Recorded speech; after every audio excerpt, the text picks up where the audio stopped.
This little girl has milia across her cheeks and forehead. Generally, milia is on the nose. That's what most people commonly see.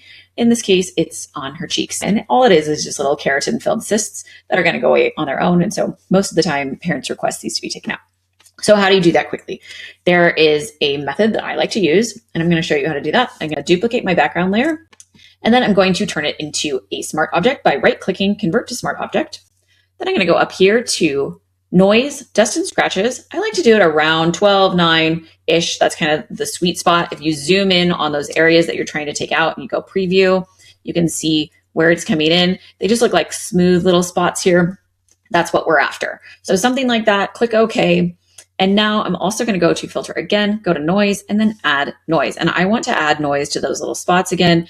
These are the areas that I'm looking at. Somewhere around 1% noise is going to be about right. I just want them to kind of hide in there. So we're not seeing that smoothness. See this smooth section here, here, here. If you add that grit, it's now looking like it blends a little better. So I'm going to hit OK.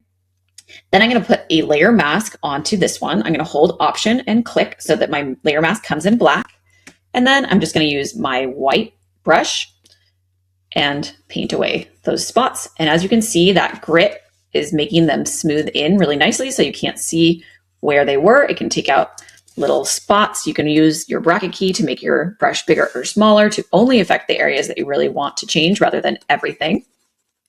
And it is much, much faster than going in with the remove tool or even the spot healing brush and doing each individual spot. It also gives you a better level of control and keeps the texture, the natural texture that's really there. And then for these bigger spots here, you can always just do your usual healing brush or patch tool to get rid of some of those bigger spots. But this works great for little flakes and those smaller milia bumps.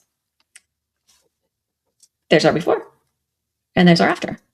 The other thing that's really nice is if for some reason, let's say you did your noise and you had put it, let's say you put it at like 3%. And after you painted it, you realized how much it was not blending in. You can always double click on that smart filter and change it until you've got the right levels. Same thing with the dust and scratches. You can double click and you could go, let's say you wanted to go to 7 and give it a little bit more blur. Now you can see what it looks like at 7 versus what it looks like at 9.